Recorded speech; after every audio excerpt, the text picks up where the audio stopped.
yo me bawa, supoka yo me bawa, anurakto me bawa, sarva siddhi me prayatsam, sarva karma sutsame, Citam Shriyam Kuruhum Ha Ha Ha Ha Ho Bhagavan Sarva Tattagata Vajra Mame Munsa Vajra Bhava Maha Samaya Sattva Ahom Pe Eho Shuddhe Shuddhe Yamo Shuddhe Shuddhe Svoha Ram Ho Shuddhe Shuddhe Svoha Lamo Shuddhe Shuddhe Svoha Bam Ho Shuddhe Shuddhe Svoha Eyam Ram Lam Bam Shuddhe Shuddhe Svoha Om Muni Muni Mahamuni Shakya Muni Svoha Om Ye Dharma Hetun Prabhava Hetun Teshan Tattagato Yavadata Teshan Chayo Niroda Evam Vadi Mahashramana Yesu Om Chönam Tamche Gyule Chung Te Gyu Deshin Shekpe Sung Gyula Gokpa Kayimba Gejon Chembu Deke Sung Gejon Chembo Chingilo Gejon Chembo Ngodrup Sol Gejon Chembo Trashishon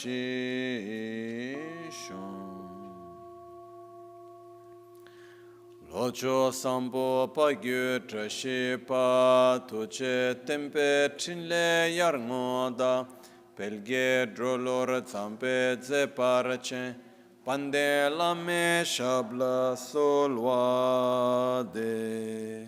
Oma Guru Vajradara Sumati Munisha Sanekar Utta Vardanya Shri Bhadra Varsa Manya Sarva Siddhi Hum Hum Oma Guru Vajradara Sumati Munisha Sanekar Utta Vardanya Shri Bhadra Varsa Manya Sarva Siddhi Hum Hum Oma Guru Vajradar Nisha Sanekar Utta Vardanya Shri Bhadra Varsa Manya Sarva Siddhi Hum Pakyuke Kudan Dagilu Pakyuke Sungdan Daginga Pakyuke Tukdan Dagiyi Yerme Chikto Chingi Alo Makyuke Kudan Dagilu Makyuke Sungdan Daginga Makyuke Tukdan Dagiyi Yerme Chikto Chingi Alo Om Muni Muni Maha Muni Shakya Muni Svoha Sangye chedan soge chonam la chancho pardo dani kyapso chi dage jinso gibe sonam ki drola pinchra sangye drupar sho sangye chedan soge chonam la chancho pardo dani kyapso chi dage jinso gibe drola pinchra sangye drupar sho sangye chedan soge chonam la jancho pardo dani kyapso chi dage jinso gibe sonam ki drola pinchra sangye drupar sho. Nel Buddha, nel Dharma e nella Sangha prendo rifugio fino all'illuminazione. Con la pratica della generosità e delle altre perfezioni, possa io ottenere lo stato di Buddha per il beneficio di tutti gli esseri senzienti. In the Buddha, Dharma and Sangha, I take refuge into enlightenment. Through the practice of generosity and the other perfections, may I attain Buddhahood for the benefit of all sentient beings. Namo alhaye ke da ludan chinke rubundanda mike namda drowa kuinge dranama che tsampa tamche ke tu dagi cheten to tamche ke tu dagi cheten to.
Il percorso di pratica, di conoscenza. The path of the practice and of knowledge, it's a path that, in my opinion,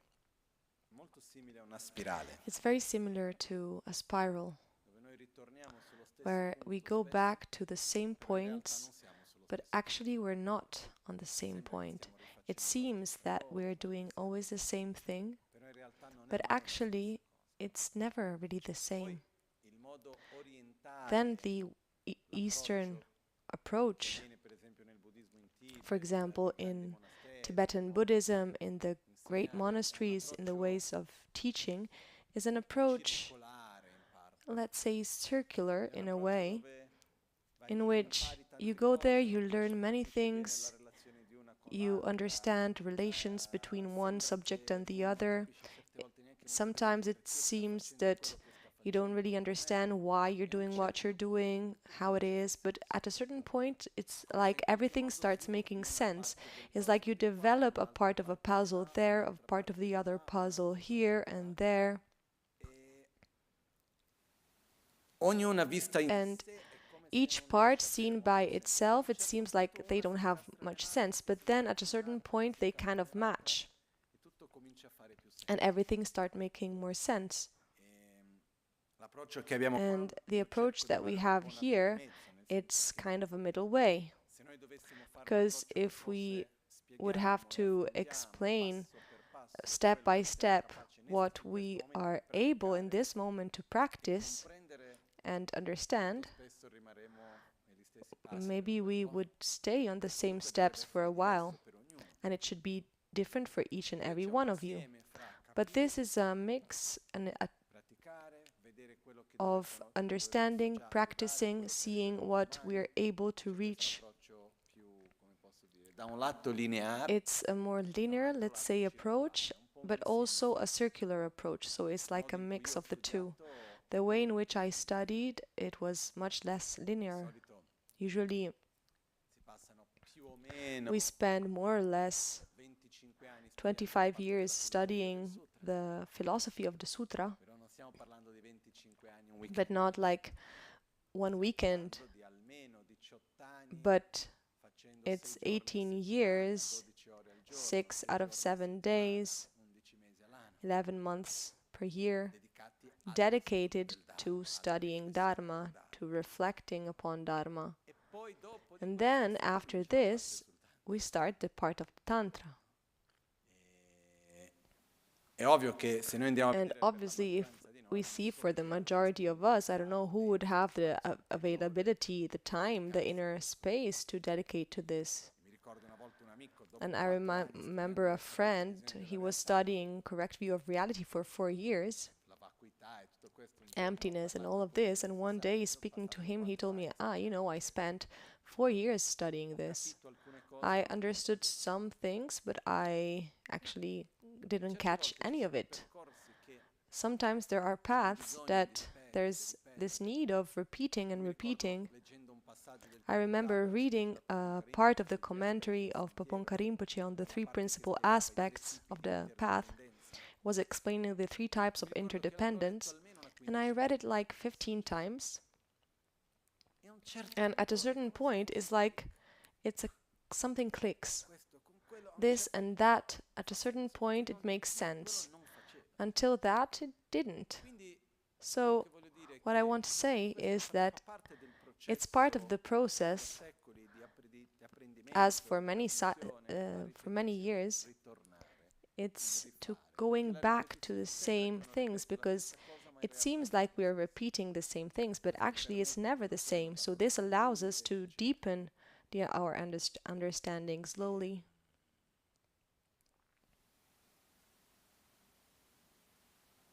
When we look at the academical and traditional way in Gelug tradition to study ancient texts, when you take one text in your hand, the first question one should ask is, to whom was this taught to? Because if I don't have awareness of the context in which this text was transmitted and to whom, it's quite difficult to understand the teaching in itself. In general, disciples are divided into 2 categories. We're talking about ancient texts, so it's like more than 1,000 years ago, and they were divided into disciples with a higher intellectual ability and those with less ability. What is the main difference? Those that have major capacity, intellectual capacity, they first need to understand. So first they need to understand, comprehend, then after they can have trust and faith.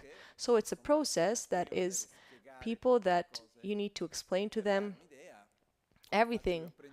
It's like, how can I take refuge in a Buddha if I did not understand what a Buddha is, if I don't know what enlightenment is?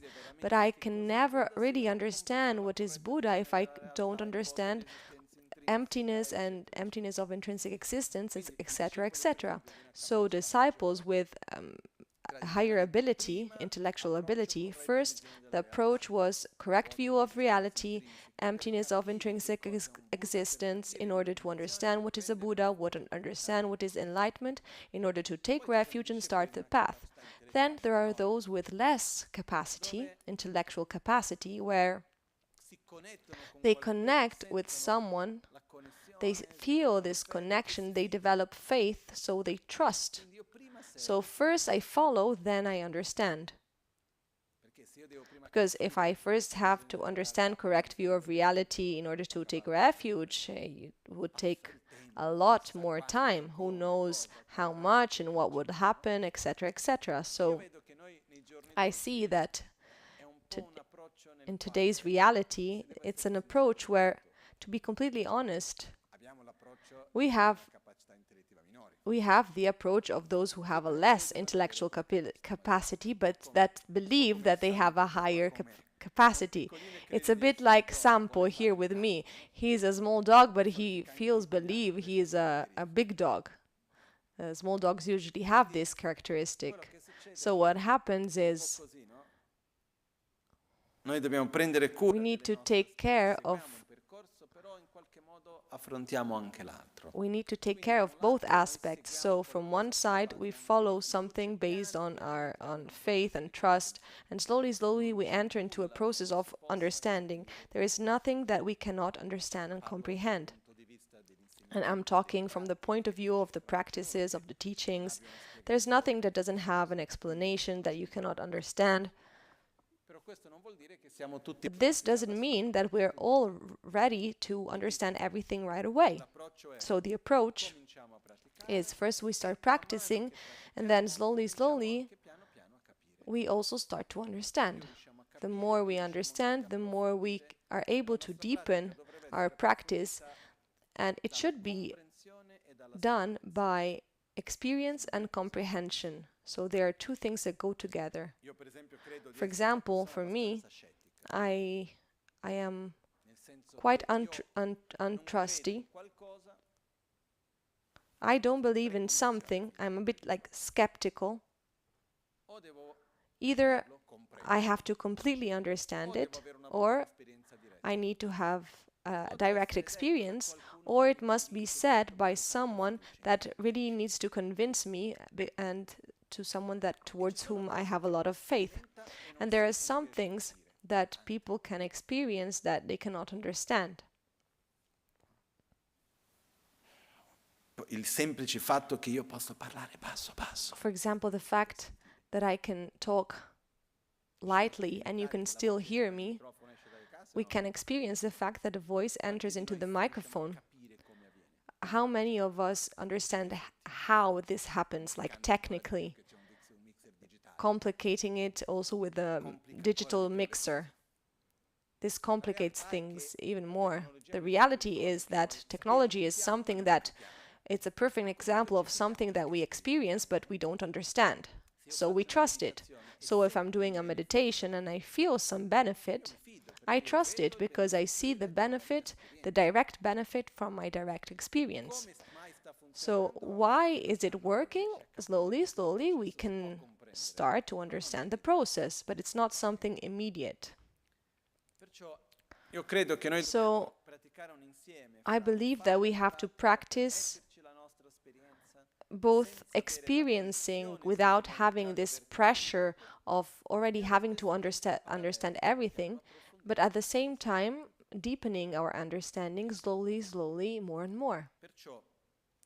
So, going back to where we left, initiation of the vase. Earlier we did a bit fast, so I wanted to go a little back to it. When we eliminate the negativities related to the 5 chakras, we use the analogy, the symbol of the animals. We explained 2, and the others we skipped. So, secret chakra, we eliminate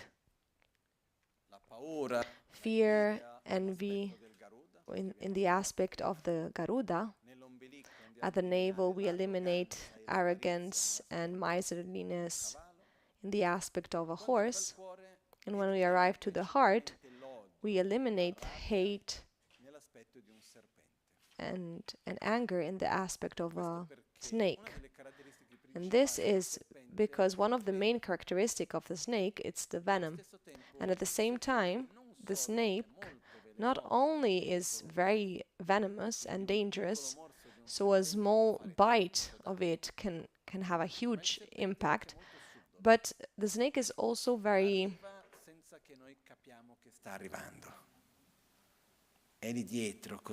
let's say, devious. He arrives without us even knowing it.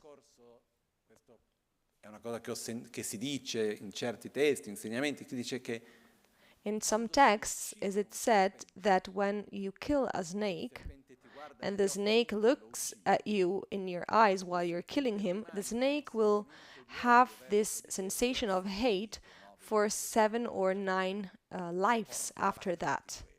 So he brings it on. This is what is said, at least.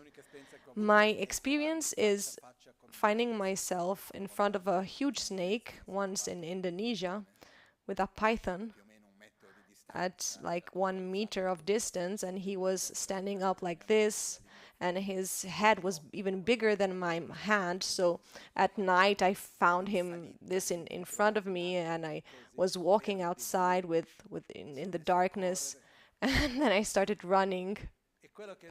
And what happened is that, because it's not like he was the snake just passing through, but he was completely standing up, so huge, face to face. And after that, for days and days, when I always closed my eyes, I always had the snake's face in front of me. So it is said that this snake has this characteristic that when you kill him for many years, for many lives, it's like it's this memory of hate towards who killed him remains. But anyways, hate and anger are one of the emotions, if not the emotions, the venom that has most capacity of destroying positive karmic force and destroying virtuous positive things. For example, even at a superficial level, if we think of a friendship, one can spend years in order to build faith in this friendship, and one moment of hate and anger or violence can destroy what was years in building. And it's not that you can build it right so easy after that. You need a lot of time in order to fix what was broken. So this is why there are many teachings. For example, it's explained in detail from Nagarjuna and commented by Chandrakirti on the teachings on the correct view of reality. There is a text called Entering in the Middle Way, where the first chapters talk about the first perfections until the wisdom. And when it talks about patience, there is the whole description, like a table of how much positive energy can anger destroy depending on how it is developed, towards whom, and it's really mind-blowing. If we develop an emotion of hate and aggressivity towards someone that is spiritually evolved, like 1 second of hate corresponds to 1 eon of positive karmic force eliminated. And it seems an exaggeration, but if we see at our daily life the power, the destructive power that anger has, how much can it destroy? We can simply see 1 moment of hate, of anger, can destroy a huge quantity of things until arriving to the physical manifestation. If we look at a war, for example, how difficult it is to rebuild what was destructed in just a few moments. Generations.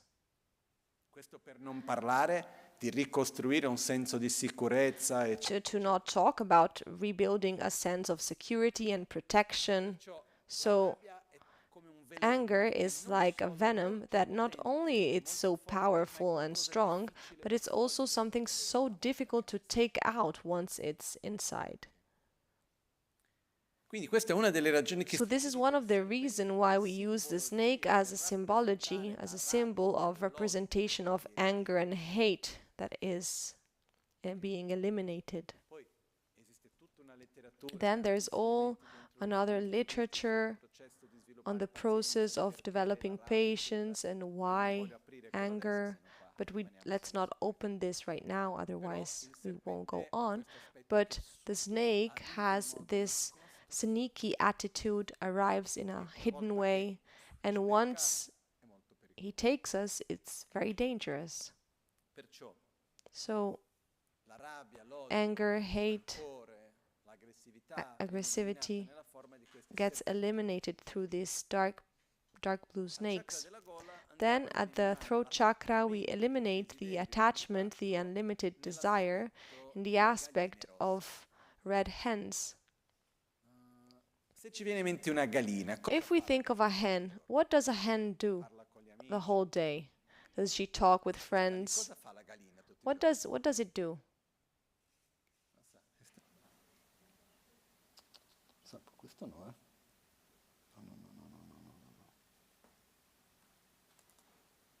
Scusate, Sampo un po' annoiato. Sorry, but Sampo is a bit bored and he's destroying the things here.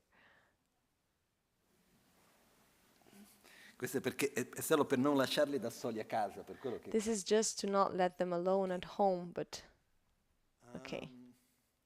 La gallina tutti i giorni in Brasile dice si scar, come si dice in italiano?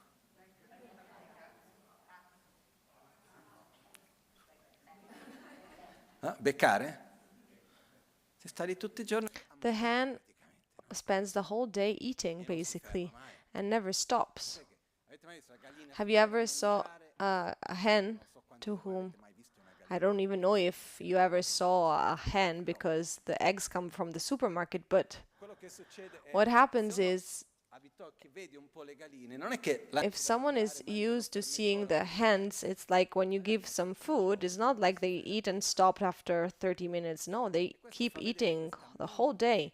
And so this shows this mind of desire that never stops, searching, that never stops and never stops. This is the analogy that comes with it.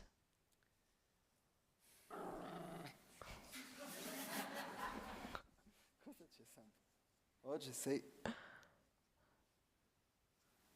Ok, scusate. Perciò la gallina ha questa... So the hen has this characteristic of constantly eating. And there's a characteristic of desire. Okay, I will explain it later. Al chakra del capo abbiamo il maiale. At the crown chakra we have the pig. That represents eliminating ignorance. And the pig, it's not that he eats all day, but the pig eats anything. I never had pigs, but from what I have from my imaginary, anything you will give to the pig, he eats.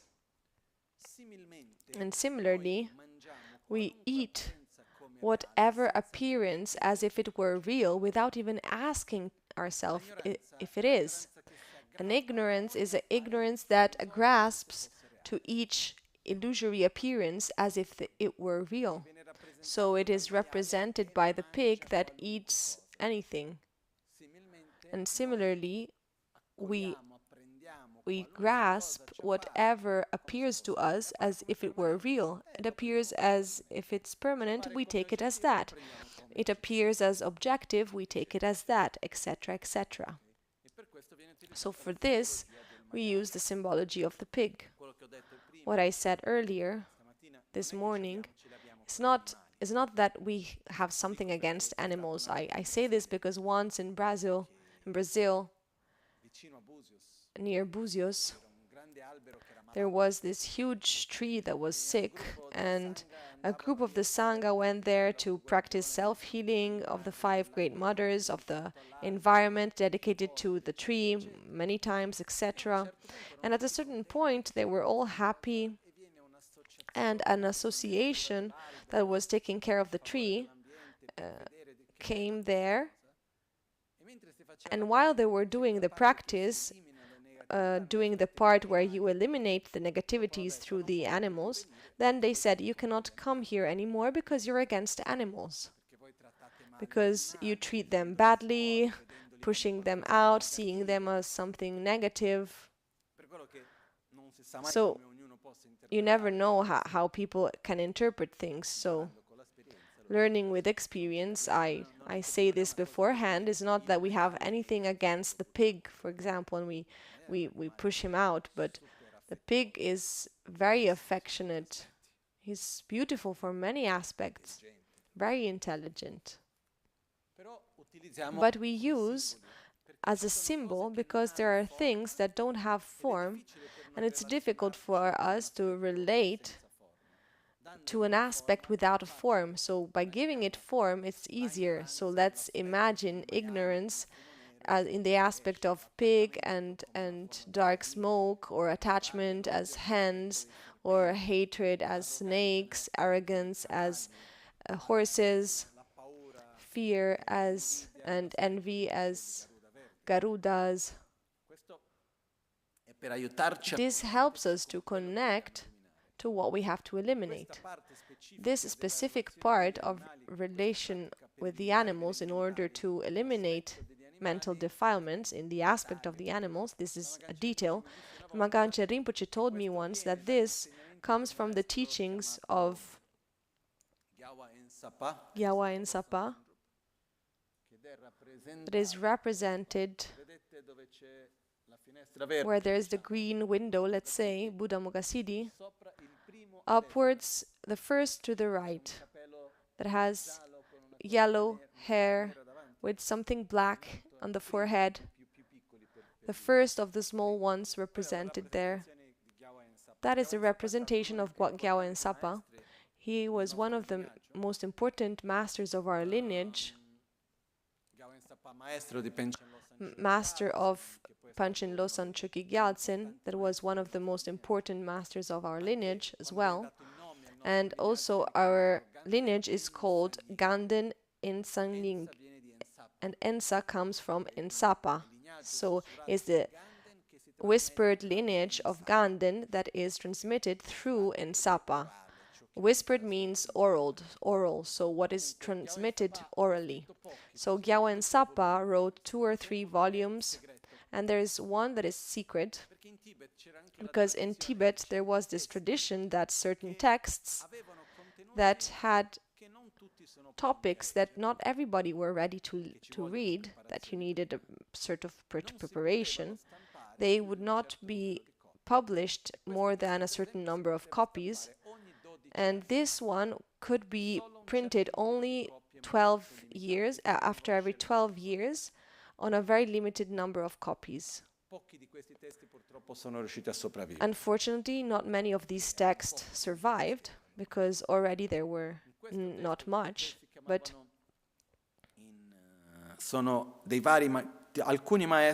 some masters have this one volume that is secret and not open to the public, let's say. And once I was in Tibet, and Lama Ganchen told me to ask my teacher to teach me something of Guya Samaja, a secret part in some way. I went to my teacher, I asked him, and my teacher said, okay, in the beginning. Then I arrived there one day, he had the text there, and he said at the first page, you, in this moment, you are meditating in the completion state of Guya Samaja. And I said, no. And he said, neither am I. Did you already do it recently? I said, no. And he said, so we won't read the text, because the text is explicitly written that is to be read only if you're doing it. So there are many texts that are kept secret in order not to have misinterpreted interpretations of the text. So in one of these volumes of this secret text of Gyawa and Sapa, there's a part where there is a practice to eliminate the mental defilements through the symbols of the 5 animals. So certain aspects of the self-healing, Lama Ganchen was inspired by these teachings of Gyawa and Sapa. So if someone asks, the 5 animals related to the mental defilements and eliminating them through the animals, where does it come from? It's an invention of Lama Ganchen, or is something that he received? It comes from the lineage on the teachings of Gyawa and Sapa. Just to give a bit of context. Okay. There was an aspect that I wanted to see with you briefly. So, repeating the different defilements related to the 5 Dhyani Buddhas. And maybe we can also do an explanation of their name and how they are connected. Let's start with Buddha Mogassiddhi. Buddha Mogassiddhi, in Tibetan Toyun Drupa, and it will be nice also to have a correct translation of their names, because when Vajrayana Buddhism arrived in Tibet, the names of the 5 Dhyani Buddhas did not stay in Sanskrit. They translated them in Tibetan. So Tunyun means the objective that one has. Tun means meaning, objective. Ye means the objective that one has. And Druba means realize. So who realizes the objectives, or what realizes the objectives, the aims.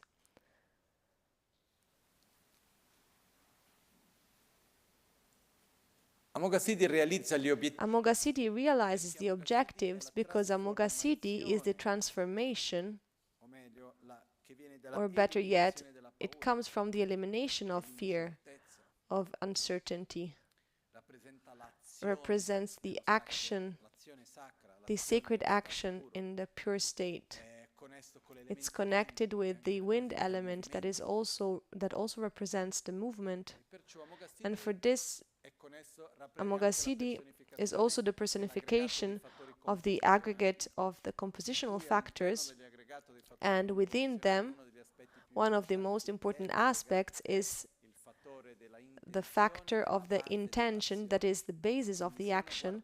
So if one looks at the 5 aggregates where the action is, the aggregate of compositional factors is not in the sensations, it's not in the discernment, it's not in the conscience, it's not in the body. The action is in the intention. Mental factor, intention. So among the 5 aggregates in the compositional factors.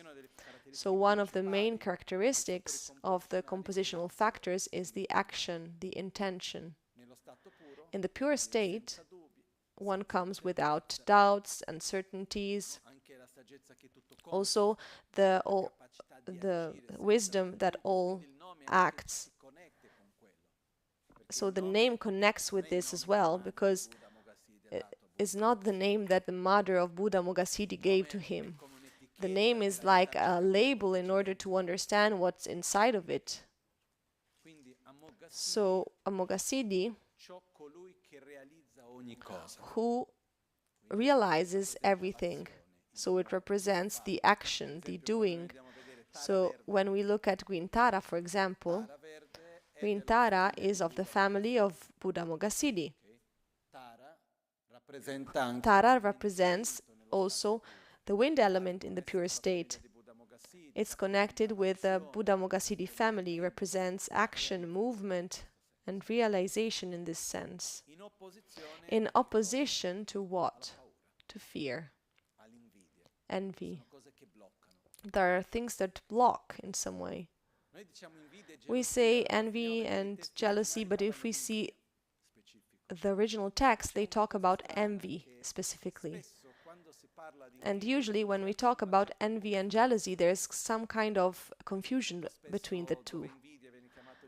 Usually when we should say envy, we say jealousy and vice versa. In Tibetan, the term is envy, because the main difference is that envy is, I have envy towards you, so I develop aversion towards you, because you have something that I wish I had, but I don't. When it's explained like this, it's a strange emotion. If I feel aversion towards you, it's hurting. Already I'm not having what you have, and then I also need to feel bad about it. But anyways, so envy. Feeling aversion, one suffers and creates and generates aversion because the other has something that I don't have, maybe receiving more attention, has more stability, has more money, is more beautiful, and everybody has their own. So jealousy is quite different. Jealousy starts from the illusion of possessing something or someone. You are mine. But you give attention to the other. Jealousy is connected to the fear of losing what we believe we possess. So out of fear of losing someone that I think I possess, when I see that there is this fear, I generate aversion.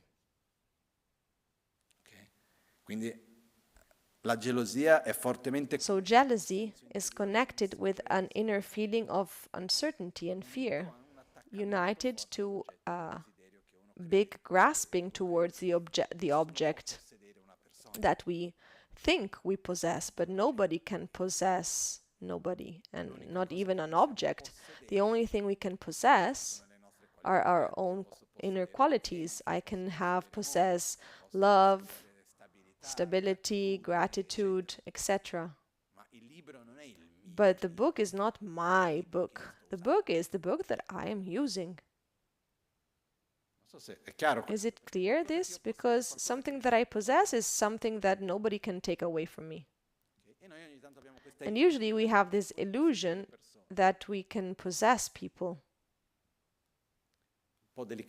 It's a bit delicate. So jealousy is this suffering that manifests with some kind of aversion towards what we see as a menace of losing what we think we possess. And it's connected with fear. So with the secret chakra. The fear blocks, doesn't allow us to act. And it's also connected to Buddha Mugassiddhi and the secret chakra. Many years ago, I had a dream.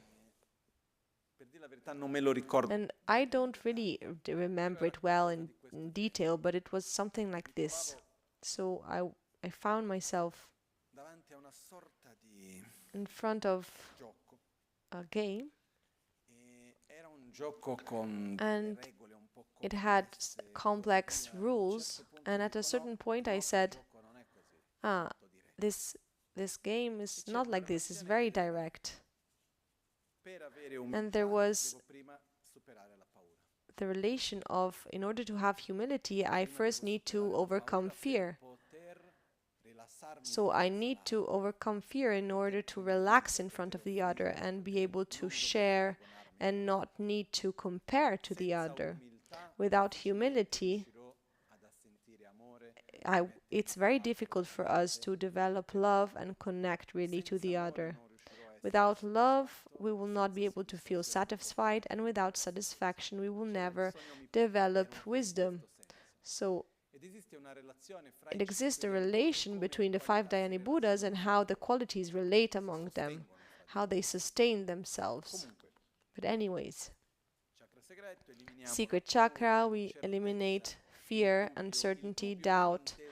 And doubt not in the sense of, I don't understand something, I want to understand it more. This is great. When we explain the 51 factors, doubt is a neutral mental factor. It depends on what kind of doubt is generated.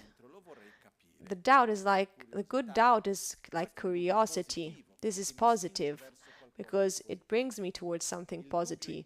But the doubt as uncertainty, doubt as I experienced that I can trust you, but I'm not sure. So I start creating 1,000 possibilities,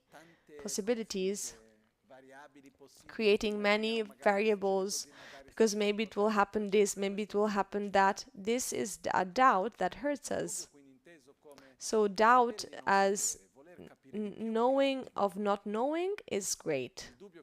The doubt as bringing us into this inner state of seeing 1,000 possibilities in our head, this is not healthy. So Mugassiddhi, wisdom that all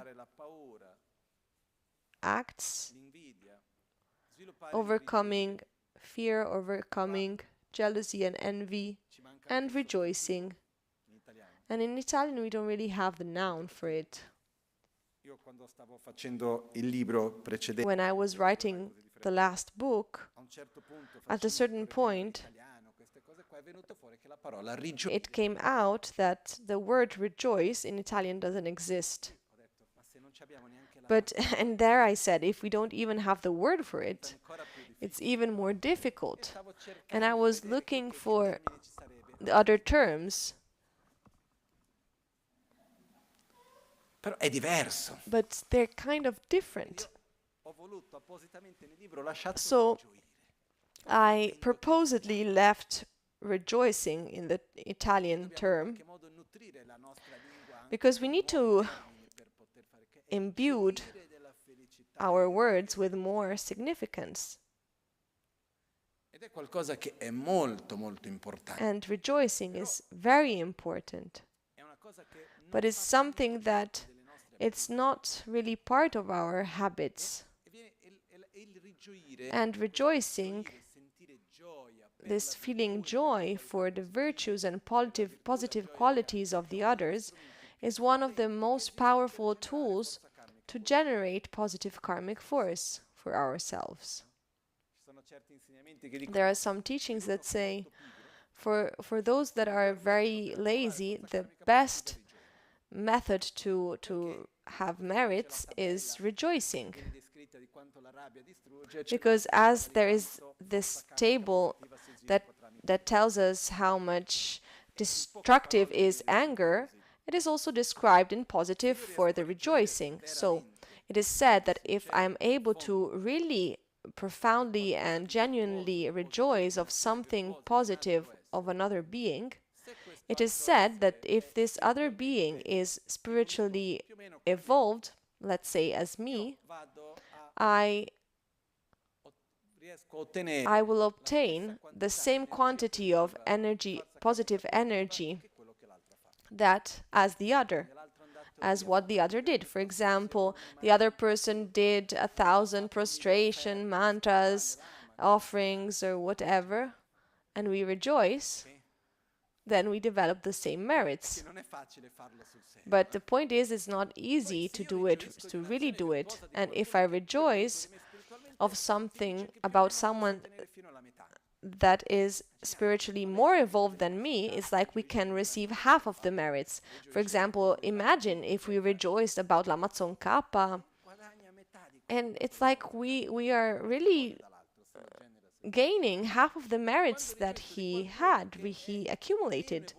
And if we rejoice about someone that is less evolved than us spiritually, it is said that we can gain more than the merits that this person accumulated by doing that act. So the point is, let's rejoice more. But the point is that it's not so easy, it's not obvious. Because to celebrate and feel joy for the virtue and what is positive in others is not so obvious, not so simple, but it's really powerful.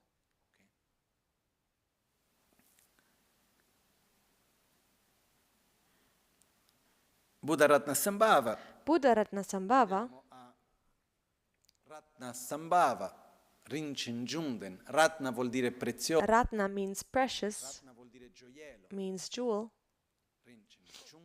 Junne in tibetano. Junne in Tibetan. Rinchen prezioso. Rinchen is precious, jewel. Junne, the place from where it comes. Ne, place. Jung, coming, arising. So, where the preciousness and richness comes from. So Ratnasambhava represents abundance, the giving, the offering, generosity. Remembering that generosity has as a basis the satisfaction in feeling abundance. One that offers is because it has an inner feeling of richness, of abundance. And when someone feels that they don't have enough, that they are afraid of not having much, they are not so keen to share. And it's interesting that the more we offer, the more it generates the more it generates inside of us this sensation of abundance. So the act of offering is something beautiful that doesn't necessarily mean something material, but there is the act of offering materially, giving love, giving attention, affection, giving protection, and giving the Dharma. Fra le vari tipi di avarizie, per me la peggiore è l'avarizia spirituale. Una volta parlavo con un conoscente. The worst E mi ha detto, sai, Lama, avarice that there is the one of Dharma. I was talking with someone once and he said to me, Lama, I took some time to understand this about Dharma. So when someone asks me, I don't explain it to them because it took me so much effort to understand this. So if he wants to know, he should have the same experience as me. So this is miserliness of Dharma. As if giving to you makes me lose something. Actually, is the other way around. One of the things that brings me more joy is exactly this. It was years for me to understand the 5 wisdoms. I want to share it with you. I ask you if you understood. You said yes. I don't know what you understood. But the point is, I share it with you in a way that is most comprehensible as possible. And it's beautiful because it also nourishes me. So, generosity is the antidote to miserliness, but it is also connected to this feeling of losing something. So, if there is no fear, this allows me to share with more freedom. Ratnasambhava is also the personification of the wisdom of equanimity in the state of the result and the aggregate of sensation. The best equanimity is that all phenomena are empty of intrinsic existence. That is the basis that allows us to make everything else arise. So the jewel that allows us to offer is realizing emptiness itself. So for this reason, the wisdom of equanimity at its maximum potential becomes also this jewel that is like a source of richness. And the sensations, the wisdom of equanimity developed at its maximum potential is the fact of realizing that everything has the same nature, and it said every phenomena are of the same taste because empty of intrinsic existence, and it's the basis to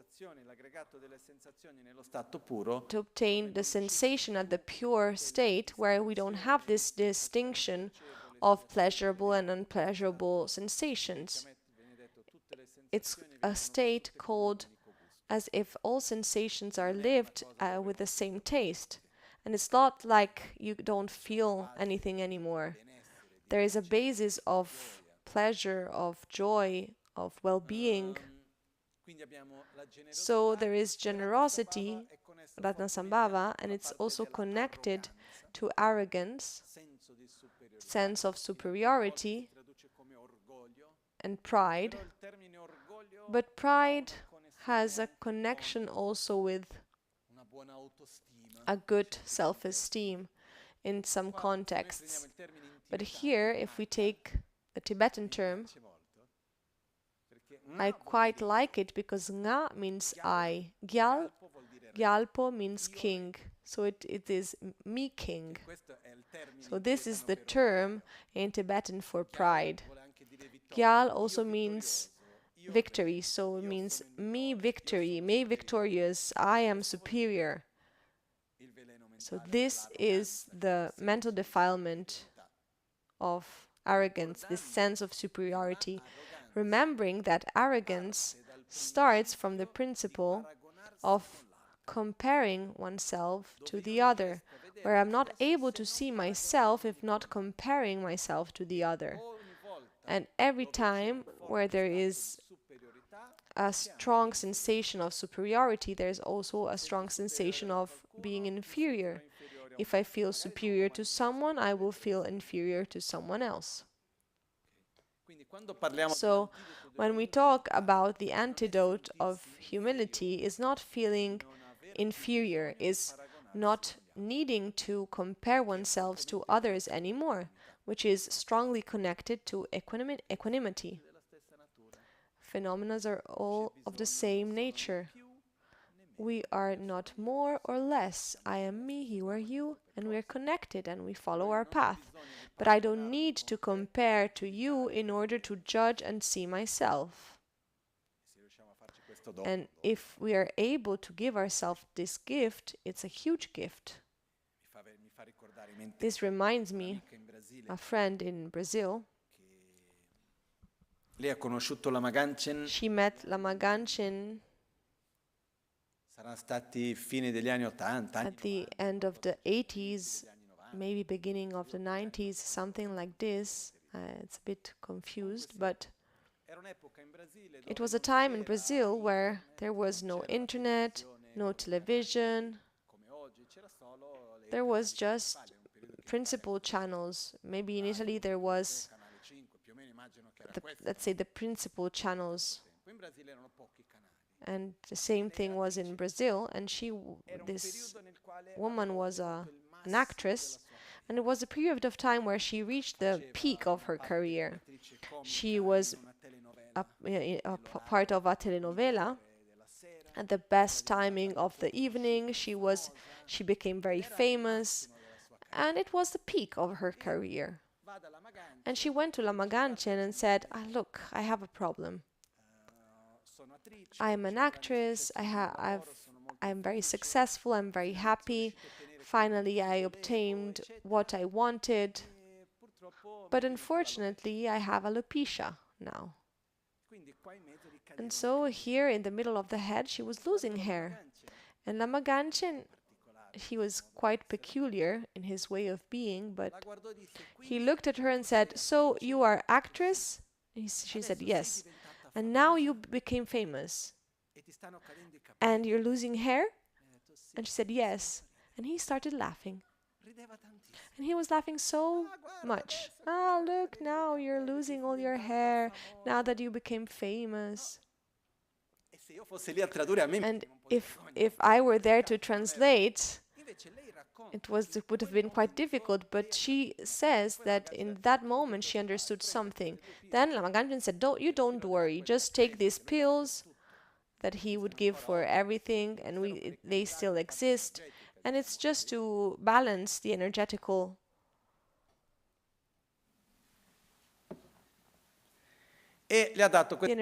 part, and he gave her these pills, and he said, put 2 in the water, put 2 in the cream, and put the cream in the head and drink the water. And once she also said this in television, and there was many people calling the center at the time for these magical pills, but anyways, what happened is she tells that in the moment the Lama Ganchen was laughing so strongly, she understood something that was fundamental for her. Because he said, now you became famous and now you're losing your hair. And what she understood is the being famous is not within me, is in the others. It's others that see me as famous. It's not me that I am something different. I am me. Fame, or the opposite of fame, good or bad fame, let's say, it's not within me, it's in the others. It's not me, it's not I am famous and so I am me with everything that. She said, I did beautiful jobs that were not recognized and did terrible jobs that have been recognized, but at the end of the day, the fame is not within me, it's in the others. And when she understood this, She relaxed finally.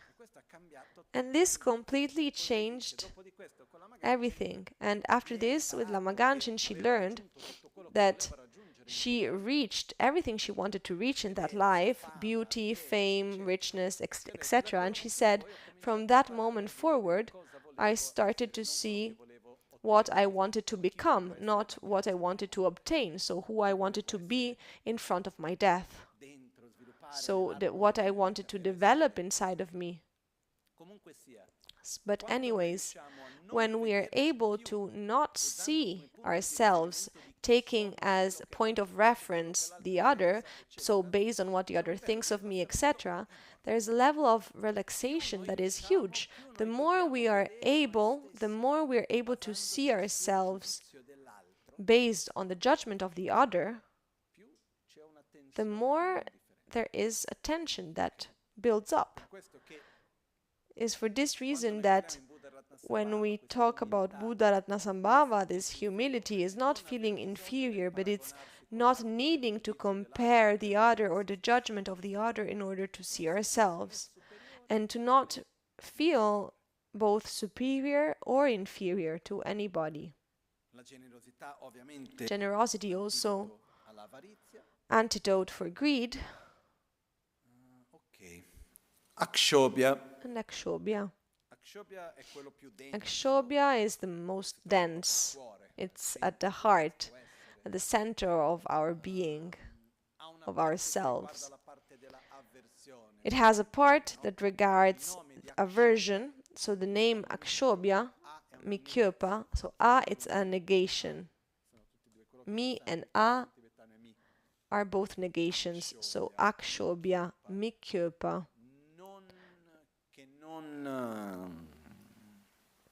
Unshakable, come si dice in italiano? Inamovibile.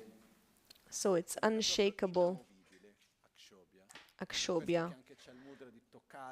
Also, for this reason, he has the mudra of touching the ground. That is the most stable thing. So, Akshobhya, the immovable, it represents the part of patience, this inner stability that happens whatever happens, it will not be destroyed.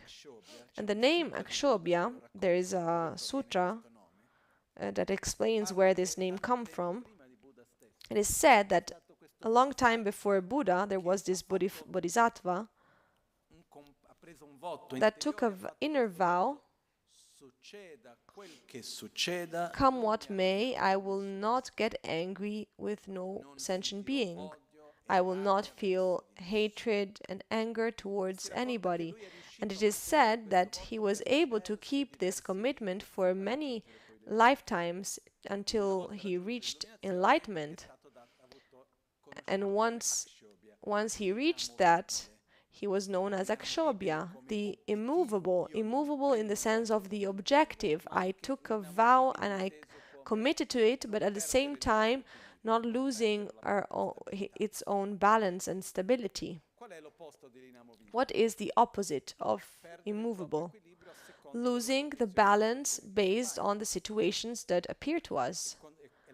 And anger is exactly this, is a situation where someone loses control of themselves because a situation, people or whatever are not as we believe them that they should be.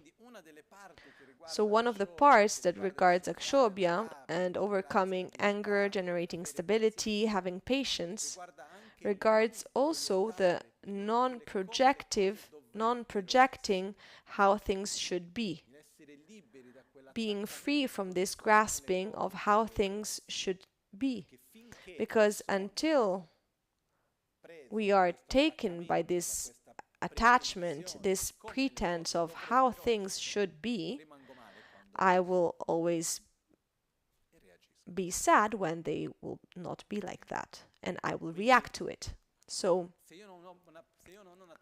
if I don't have an attachment towards how things should be, it means I don't have projection of future. No, of course not. I project the future, what I would like, but then I adapt to what there is. I embrace the present and I direct myself towards the future that I want.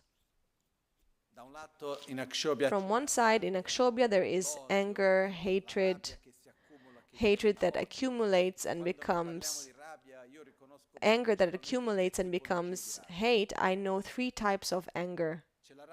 There is the anger more connected with hate, that is this wish of hurting someone else. For example, once upon a time there was this situation with this person. We were not agreeing on something. We started to have a discussion, and this person started to become aggressive, and then at a certain point this person started to tell me something that had nothing to do with the topic that we were talking about, trying to look at some points of fragility in me. And this kind of made me feel quite sad, because we can have a healthy discussion on something, but what does this have to do with all of that? And this is called fighting. And I said, okay, thank you for teaching me, but it's where this aversion comes, and we try to find ways in order to hurt the other person. So there is this intent of wanting to hurt. So there is a kind of anger that is connected also to hatred, where someone looks for and searches for a way in order for the other to suffer. And it's also connected to the rejoicing of the suffering of others. And it's very terrible. But how many times we can see this? He broke his leg. Well, he had good fortune. I remember one time one person had cancer at the throat, and this person was a public figure. And some people came to me saying, you see, with all the lies that this person said, or with all the bad things that he said, he deserves it. And this is terrible. This is rejoicing of the suffering of others. So there is this part of the anger that is connected to desiring the suffering of the other and has many manifestations. Then there is another type of anger that is aggressivity, that arises from a certain kind of arrogance. I don't want you to suffer, but I get angry at you because you did not understand, because you're doing in a way that you should not, because you're not doing well, you did not understand well. Maybe we can also Maybe sometimes I can also get angry at you because I want you to be happy, and you're not doing what I believe you should do in order to be happy. So this anger is based on a sensation, on a sentiment of arrogance. So this is quite common, this kind of anger. And there are many people that believe that they are good people because they don't have the intention of hurting anybody, but they end up being aggressive based on a position of arrogance. Is it clear, this? And the third type of anger is a manifestation of aggressivity that is not caused by wanting the other to suffer, and not even from arrogance, but is caused by a deep tiredness. So it comes from nervousness. Sometimes it's connected to something physical as well.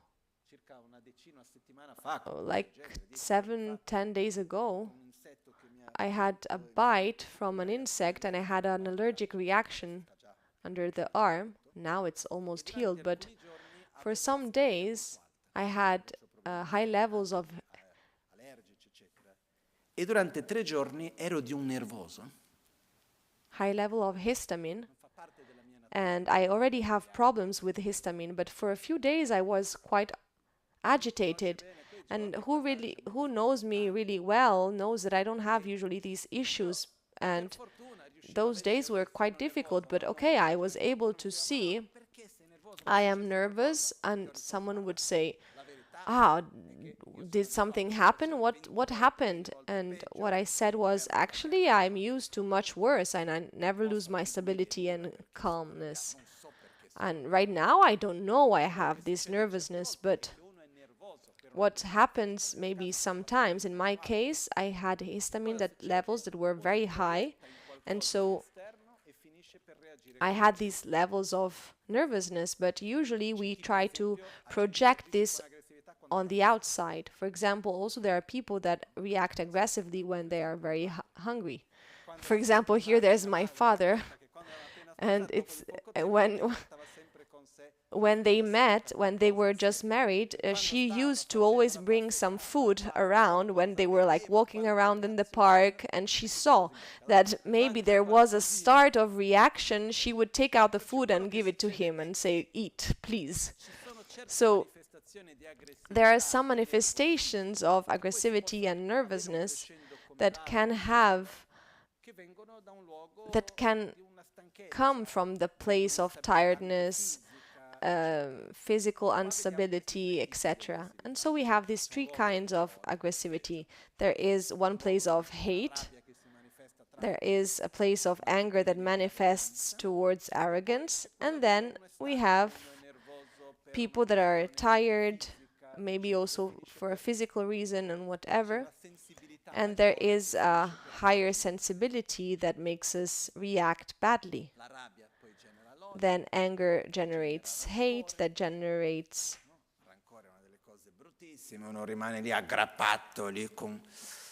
resentment, which is terrible because we stay grasping at that. It's like keeping in our mouth something that tastes badly. Either you spit it out or you put it down. And usually it's like we say, what I usually say on resentment is, okay, you felt badly about this thing, now let it go. Why do you have to stay grasping at this? Already this person hurt you and did something bad to you, and you were already sad about this. Why do you have to take it home with you? Why do you have to take it in your bed with you? You always have it in your mind, always there. And I talk about this, you saw this and that, but just let it be, let it go. It's like there is a huge grasping to this object of anger.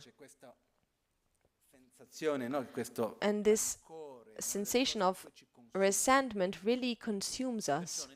So in the heart chakra we have anger, hatred, resentment, nervousness, impatience, anxiety, sadness, depression, inner instability that is connected to impatience.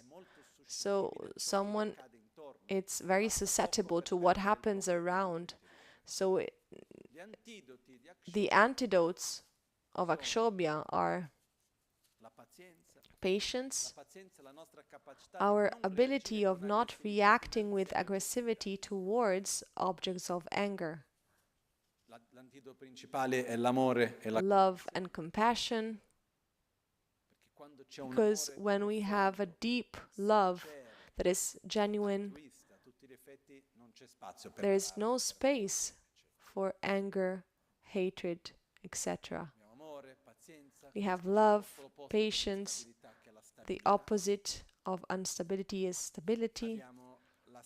We have the wisdom of Dharmadhatu and the pure aggregate of conscience, which means the mind in its pure state, because when the mind is liberated from the different mental defilements, then naturally there is no more space for the reaction of anger, of violence and everything else.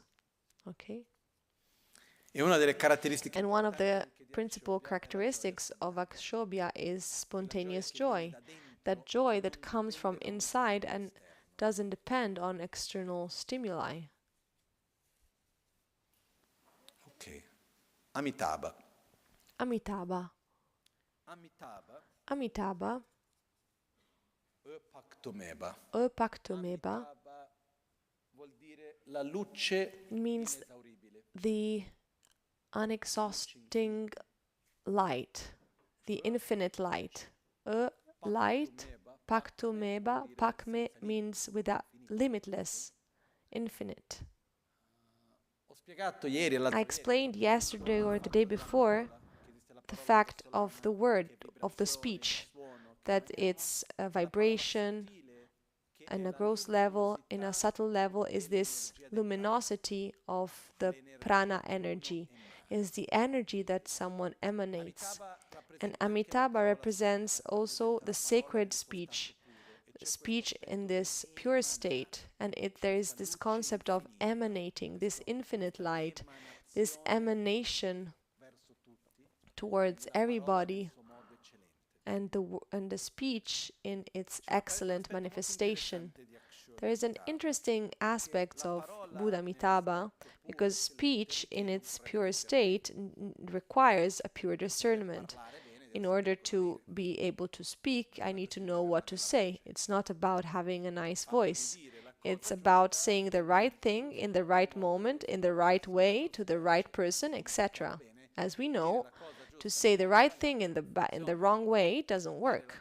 To say the right thing in the wrong moment also doesn't work.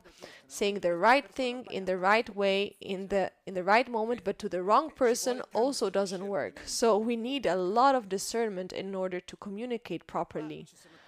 And here there are 3 characteristics connected to Amitabha that teach us a lot, and it's one of the points that are most important for us in our time. And we see that the mental defilements connected to Amitabha, we have unsatisfaction, lack of concentration, a wrong discernment, and violent speech.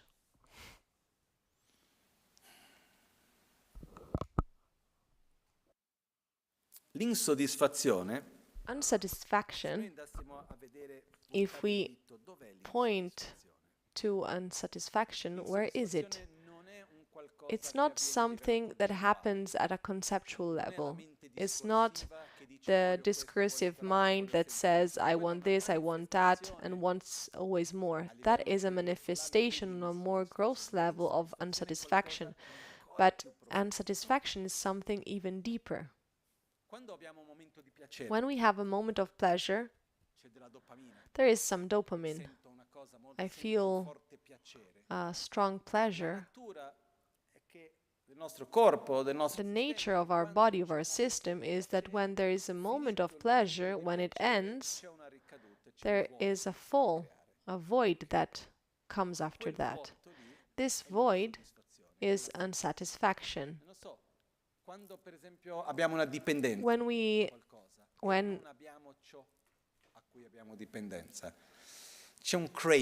When we have an addiction and we don't have the thing towards which we have the addiction, there is this craving that I really need this, and until I will not have that thing, I will not get relaxed. So unsatisfaction is born from this.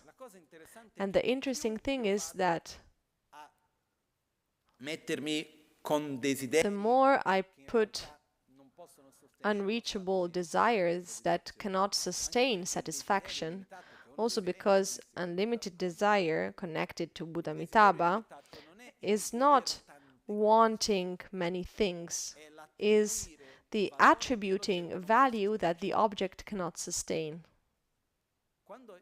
The point is not that I want many things. The point is that I attribute to these things a value that these things are not able to sustain.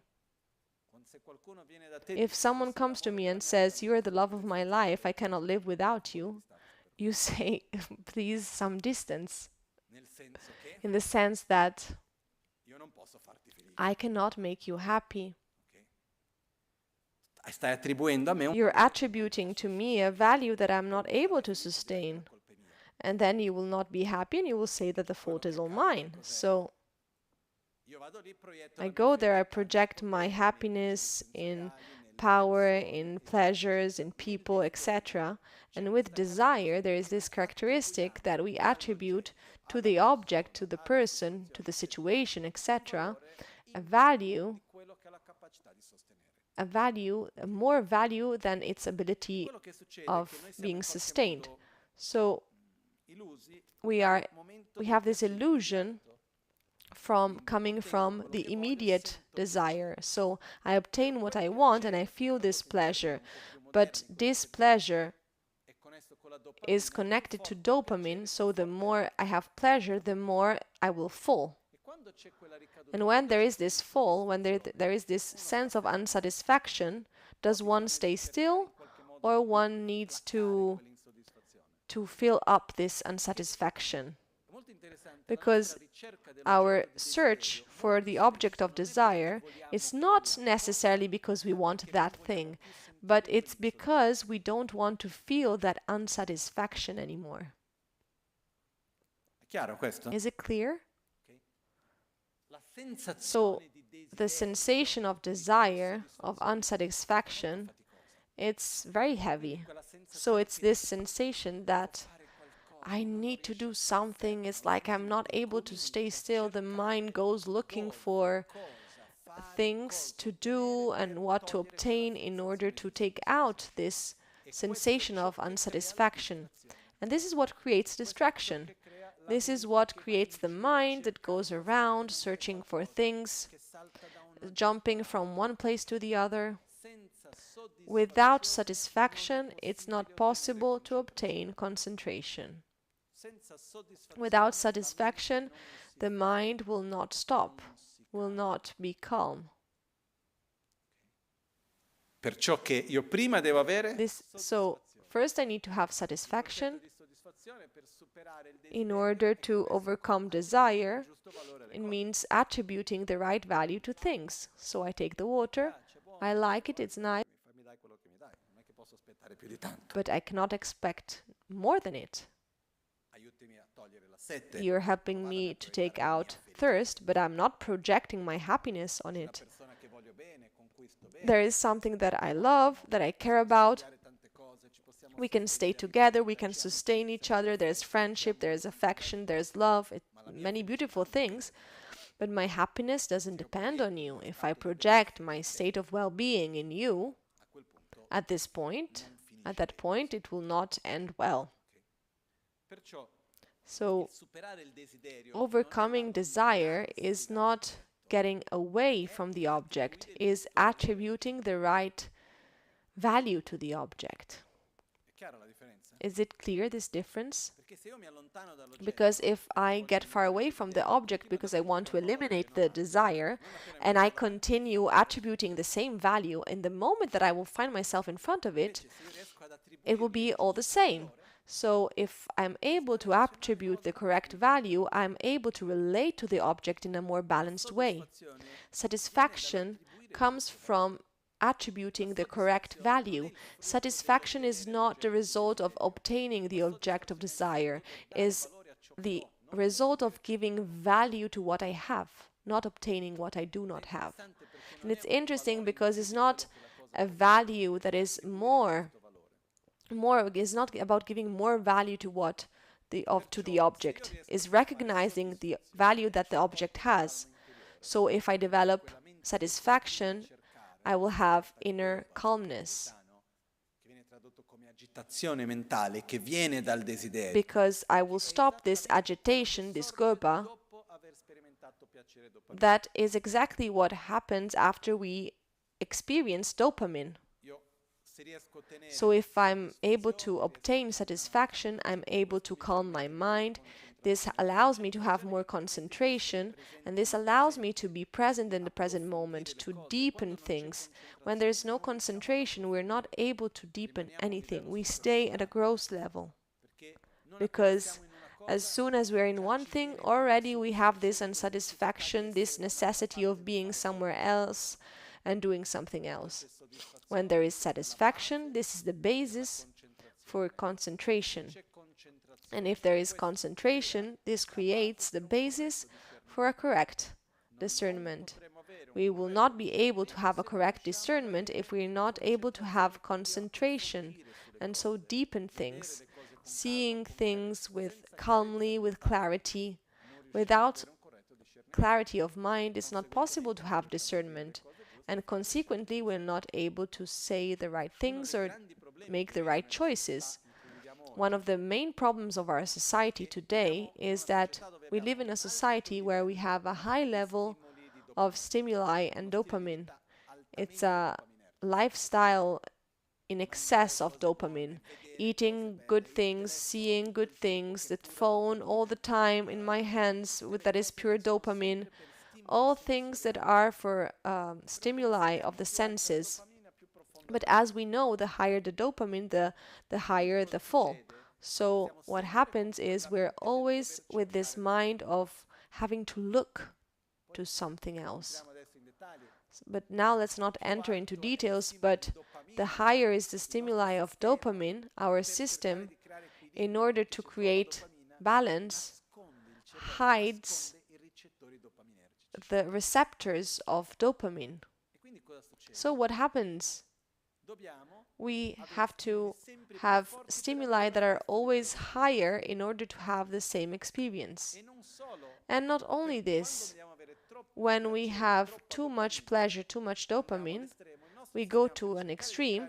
Our system, in order to create balance, generates the opposite, which is that sensation of sadness that you don't know to what to attribute. So lifestyles with too many sensorial stimuli brings to depression and sadness,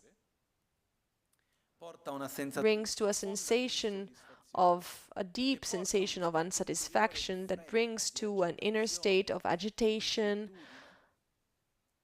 and being in a rush, that brings to an incapacity of deepening the understandings, and this makes us much more manipulated, and we lose our ability of discernment. And this is extremely, it happens so often, unfortunately. It's so easy to manipulate someone that doesn't have the ability to go deep into things, rather than manipulating someone that has this ability. And more we have less ability of going in depth in things. For example, reading a book and going inside and reflect on things and staying with ourselves.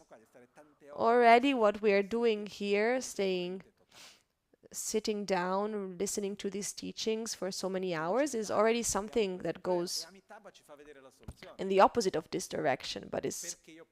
And Amitabha shows us that in order for us to have a correct discernment and communicate well, I first need to be satisfied, and in order to be satisfied, I need to attribute the correct value to things. Okay? So Amitabha represents all of this. Vairochana, Namparnanze. Vairochana, Namparnanze è un po' difficile da tradurre. It's quite difficult to translate, but the name means colui che crea l'apparenza. Who creates the appearance. Nampa vuol dire apparenza. Nampa means appearance. Nang means create. The creator of appearance, the manifestation. And it represents the fact that, first of all, the wisdom clear as the mirror, so it represents the mind that has the ability of manifesting to a conscious level the reality that exists, as the mirror that reflects what it has around. At the same time, it's the aggregate of form, which is the way in which things exist. And things exist because they are interdependent. And they are interdependent because they are empty of intrinsic existence. So what does this mean? This is beautiful because the aggregate of form in the pure state is the other side of emptiness of intrinsic existence. The aggregate of form in the pure state is interdependence. It's phenomena in harmony, where everything exists in its complex interdependence, and where form is not in opposition, external reality is not in opposition to the inner reality, but they are mutually dependent. Interdependence, the fact that I am here speaking to you and you're hearing, so reality is there. But this reality would not exist if it were not empty of intrinsic existence. If it's interdependent, is empty of intrinsic existence. If it's empty of intrinsic existence, it's also interdependent. So Buddha Vairochana represents overcoming ignorance, realizing the emptiness of intrinsic existence of every phenomena, represents also the form that is the materialization, the matter, so interdependent reality, so these two complementary things and not opposites. We could spend hours explaining in a more detailed way, but the name brings us the name, he who manifests what exists. So it's the mind like a mirror that reflects all reality. This is wisdom clear as a mirror. On the other side, we have the aggregate of form, which is the manifestation. The form is about everything that we can experience with our senses of the matter. So the matter is the other side of emptiness of intrinsic existence. So Vairochana represents the overcoming and eliminating the mind that grasps at reality in an incoherent way through a realization, a non-conceptual realization, coherent with reality. So through interdependence, through seeing reality as impermanent, subjective, etc. On another side, Vairochana represents also closure of the mind. In Tibetan is Marikpa, not seeing, so ignorance as not seeing, and Timuk, in Sanskrit moha, which is the closure of the mind. So the mind that is closed and is the inability of clarity. So Vairochana represents bringing clarity to the mind and space and correct view of reality. The symbol is the wheel of Dharma. The mudra is the one that teaches the Dharma, because the Dharma is what makes us see reality as it is. This is Dharma in its main essence, to see reality in a coherent way. This is transmitting the Dharma in all effects. And with this, we have the various characteristics of the 5 Dhyani Buddhas. And it's important for us to slowly deepen our understanding of the 5 Dhyani Buddhas. And when we're doing the practice and we imagine that we are one of them, it's a crescendo of feeling of being all of these characteristics, having this wisdom of not having any more doubts, without envy, not having to comparing to the others to see myself. I am generosity, I don't have anger, nervousness, I have love and compassion towards everyone. I don't lose my stability and balance based on the external conditions. I have a deep, spontaneous joy. My mind is in a balanced state. I am satisfied. I have inner calmness that comes from satisfaction and allows me to have concentration, clarity on everything, correct discernment. I manifest to the world with clarity. I have inner space. I see things in a coherent way. I am in harmony with myself and others. I am aware of all phenomena that surrounds me. I have wisdom of equanimity. I see the similarities amongst all.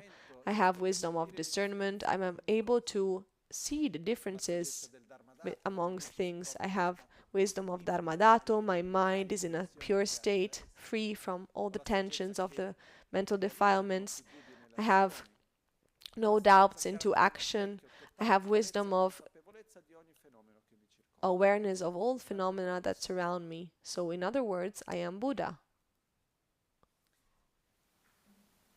Per me è magico ed è To bellissimo me, it's magical and it's beautiful to describe slowly what it is to be a Buddha and allow us to imagine it.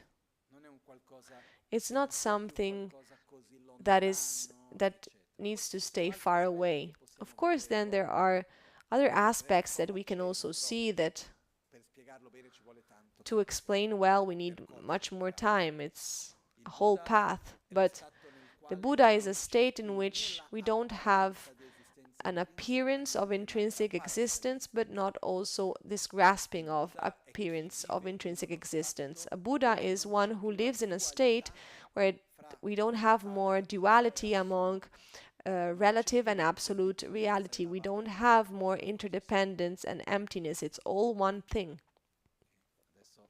But we don't enter into details right now. The point is that we can talk about much more things. But already seeing at the 5 aggregates, at the pure state, seeing what it means, what are the antidotes to the mental defilements, the 5 wisdoms, are we able to paint at least a bit what it means to be a Buddha? Already this is huge, this is a lot, it's wonderful. So when we arrive at the end of the initiation of the name, first with Amoghasiddhi, then Ratnasambhava with the crown, Akshobhya with the water, Amitabha with the Vajra, Vairochana with the name,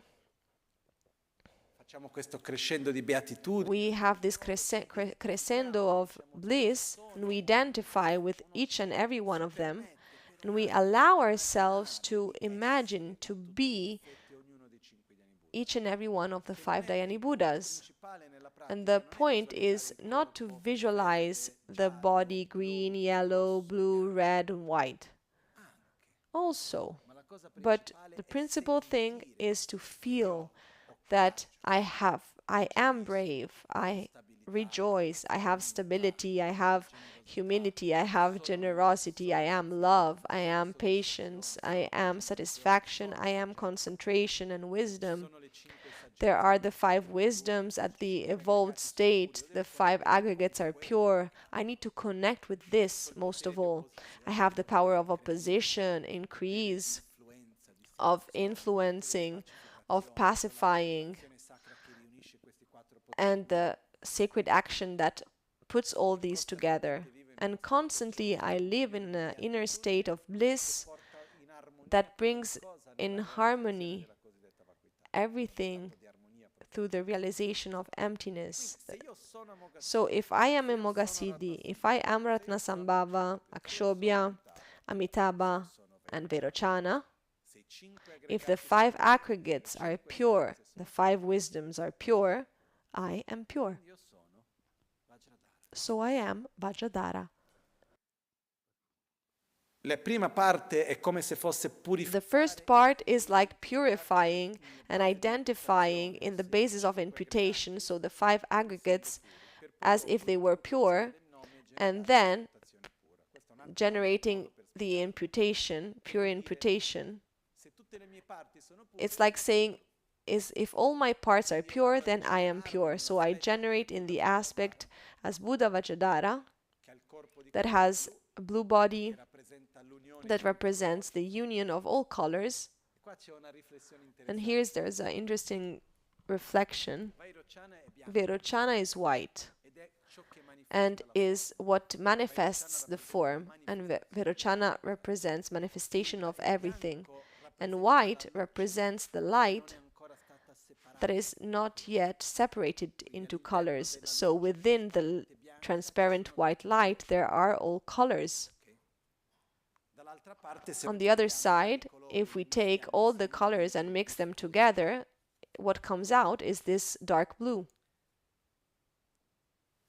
questa è la bellezza che alla fine le cose So this is the beauty of how things connect. But anyways, Vajradhara, dark blue, that represents tutti i colori di uno stesso all the colors of a same taste, of a same nature, that represents correct view of reality, rappresenta l'esperienza the experience of seeing every phenomena in their nature. mudra dell'abbraccio, Mudra of embrace, metodo, so method amore, saggezza, corretto and wisdom, correct view of reality, equilibrio fra le the energie balance e il maschile e il among femminile. the energies of female and masculine in perfect union. Quindi io sono i 5 Dhyani Buddha, io sono So I am the 5 Dhyani Buddhas. I am Vajradhara. One can visualize in the aspect of Vajradhara or Vajradhara in union with Vajradatishvari, the mother, that represents the union with the space. So the union of bliss and emptiness, where the feminine represent emptiness and masculine represent the bliss. So it's this union where one focuses on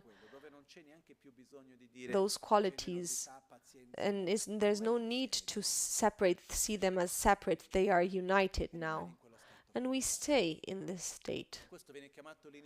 This is called the initiation of the Vajra Master, and there are many symbologies here that we can add: the throne, Daka, Dakini is having a party, the rain of flowers. Have you ever saw a rain of flowers? I saw it once here. We were walking with Lama Rinpoche out of the temple doing the circle. Was with Nichol Rinpoche doing the initiation of Vajravali. And it was a magical moment already by itself with these two great masters. Then at a certain point I started seeing flowers raining from the sky. And I said, wow, this is beautiful. And it was the end of the spring. So I think it was period of, there was this wind, so pleasurable wind with all these white flowers coming together. And there's this image that when one is in this state of Vajradhara, all the Buddhas and sacred beings are partying, are feasting, they are happy. There is this huge celebration, because what Buddhas want more is that all sentient beings get out of suffering. So when someone actually does it, finally, we will not be indifferent towards it. We will do a great party. So we imagine that around us, one is Vajradhara, and we have around all the Buddhas, Bodhisattvas, Dakas, Dakinis with the flowers, that there is this huge party and celebration happening. Arrived at this point, at this point is important to arrive to this identity. I am Vajradhara, but not I am that blue Buddha. I am the union, the non-dual union of method and wisdom. And within the method we have love, generosity, patience, all those qualities together in a state of profound bliss that realizes the nature of everything in perfect harmony. I am Vajradhara. And the more we are able to see it as an inner quality, not as an external symbology that we need in order to connect to the inner quality, so the use of Dorje and Bell, we need it in order to remind us this. So even when we take it in our own hands, there exists a correct way of holding them. When we take Dorje and Bell, first we take the Dorje and we think the Dorje is the method and the Bell is the wisdom. So with the right hand, that is the bliss, I go and take the wisdom and I take it towards the heart, where I receive it with the left hand, which means with bliss I realize emptiness. Okay, and this is a symbol. The real Dorje and Bell are not what we keep in our hands, is method, love, compassion, and correct view of reality. And then we have these symbols in order to make us enter into contact with these concepts and experiences that are so important. So when we have on the right hand masculine energy, bliss, compassion, on the left correct view of reality, feminine energy, we unite them in the embrace mudra on a non-dual embrace where it's impossible to distinguish one with the other. It's like mixing water with other water. Water with milk. We have water, we have milk, but now when we put them together, we cannot separate them anymore. And in this moment of the practice, it's concluded the vase initiation. So this first part is concluded, and this part is like the peak of the practice where we reached the objective that we wanted. So I became a Buddha. So now we need to bring this identity from a gross level to a subtle and very subtle level. And this we will see tomorrow. So I think it's possible to have an idea of what is happening in this moment of the practice. What I wanted to explain, it's a detail, interesting. It is described that the right part of our body is related to the masculine and the left to the feminine. But the channels, the inner channels, are switched, are the other way around. So, inwards, the right channel is feminine energy, and the left one is the masculine energy. The right channel is red. The red refers to the feminine, and the white to the masculine. So, the sun, feminine, the moon, masculine. In many cultures, it's seen differently. But the symbology here is the sun is the warmth, the feminine. The moon, the freshness, is represented by the masculine. Truth is that nothing exists in an intrinsic way. The point is through how this symbol helps us to connect. But anyways, like in our brain, the right part of our brain has to do with the left part of our body and vice versa. And this also happens with our channels.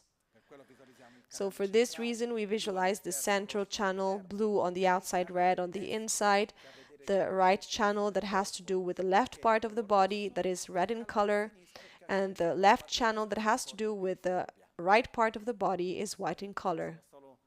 So this is just a detail that I didn't explain earlier, but now I wanted to add it.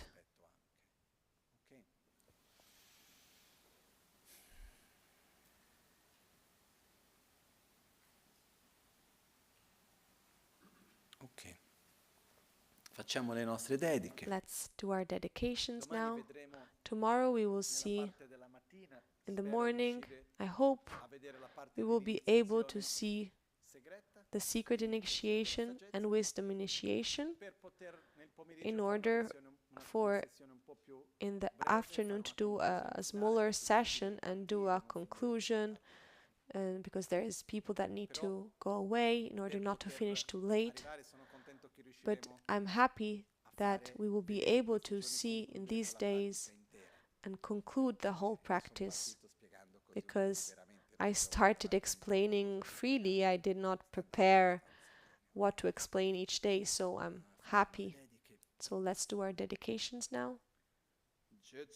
Lame kutse rapten chin namkar tinle chokchur gepadang losan tempe drume sasum ki drove munsel takto ne gyurche kewa kunto yanda lama dang dralme cheki pela longche chin sadan lamge yente rapzone dorje change kopa nyurtob sho nimo dele tsendele nime kuyan delek shing ninsen takto delek pe koncho sumke chinge lob koncho sumke ngod Concho sumche trasciscio.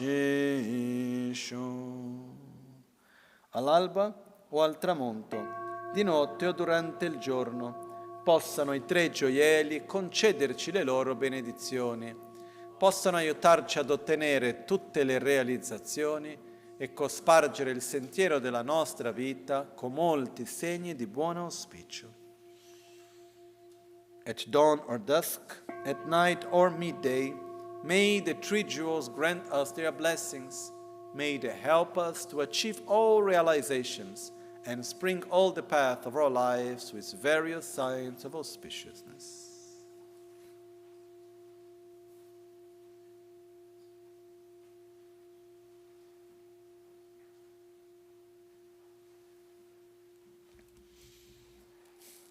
Una sola cosa che non ho detto. One thing I did not say, the generation stage, we built the mandala. If we see this mandala up here, Vajrayogini on the right, that is quite similar to the Yamantaka. Are you able to see it? Avete capito qual è? Did you understand? If you see, there is a dorje in the center, and in the four sides we have the wheel of Dharma, the sword that is a symbol, an alternative of the double Vajra of Amoghasiddhi, the lotus flower, and the jewel. These are referred to the 5 Dhyani Buddhas with Akshobhya at the center. In self-healing, at the center we have Vairochana, and at the east Akshobhya. So the symbol changes. And the part that we just saw of the 5 initiations is as if we turned the mandala and we passed through all the 5 Dhyani Buddhas, and then we arrived at the center of the mandala with the initiation of the Vajra Master. So it's the creation of the mandala, going through all of the Dhyani Buddhas, and the next part is where the mandala reabsorbs. And seeing in the central mandala here, we have the Dhyani Buddhas at the 4 directions, at the center Vairochana, and then we enter in a deeper state represented by the 3 circles, with the last circle at the center of a yellow color. When we do an initiation, a formal one like Yamantaka, etc., the process is exactly this. One turns around the mandala and receiving the initiation for each one of the Buddhas until you arrive to the center of the mandala. So this moment that we just saw represents the moment we arrive at the center of the mandala. Thank you, everybody. See you tomorrow.